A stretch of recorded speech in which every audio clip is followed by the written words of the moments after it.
शैतानी प्रेत का साया। यह कहानी एक सत्य घटना पर आधारित है।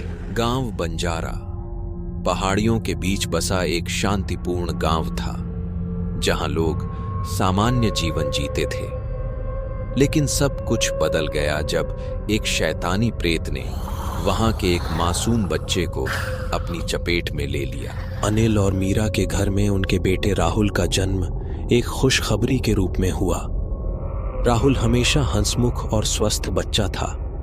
उसकी मासूमियत और चंचलता से घर गूंजता रहता था। लेकिन जब राहुल 5 साल का हुआ तो अजीब घटनाओं की शुरुआत हुई। एक रात जब राहुल अपने कमरे में सो रहा था, मीरा ने देखा कि कमरे की खिड़की अपने आप खुल गई। वह इसे संयोग मानकर खिड़की बंद कर दी।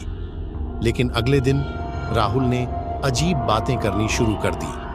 उसने कहा कि वह रात में एक काले आदमी से मिला था, जिसने उसे अपने साथ खेलने के लिए बुलाया था। राहुल के व्यवहार में बदलाव आने लगा। वह अकेले में बातें करने लगा।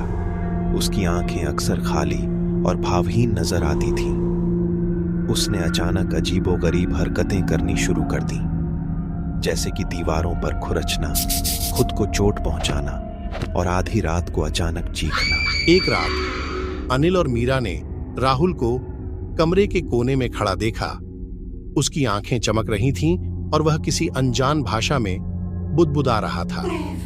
अचानक कमरे में ठंडक फैल गई और राहुल के चेहरे पर एक शैतानी मुस्कान आ गई। उसने कहा, मुझे जाने दो, यह मेरा घर नहीं है। डर के मारे अनिल और मीरा ने गांव के सबसे बुजुर्ग और सम्मानित पंडित जी को बुलाया।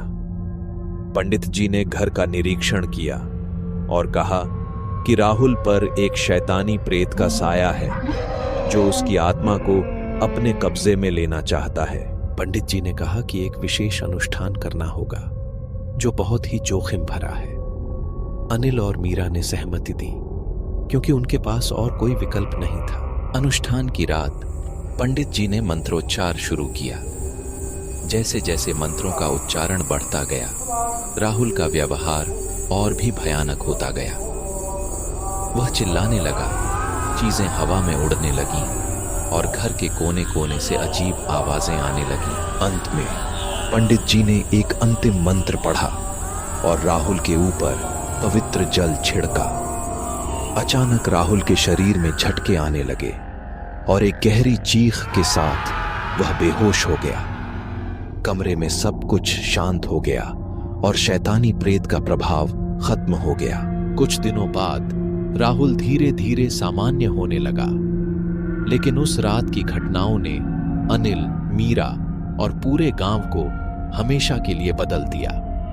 वे जान गए थे कि बुरी शक्तियां हमेशा हमारे आसपास होती हैं और हमें हमेशा सतर्क रहना चाहिए। यह घटना हमें ये बतलाती है कि दुनिया में कई अनजानी शक्तियां हैं जो हमारे समझ से परे हैं। हमें हमेशा सतर्क और सावधान रहना चाहिए, क्योंकि हम नहीं जानते कि कब और कैसे ये शक्तियां हमारे जीवन में प्रवेश कर सकती हैं।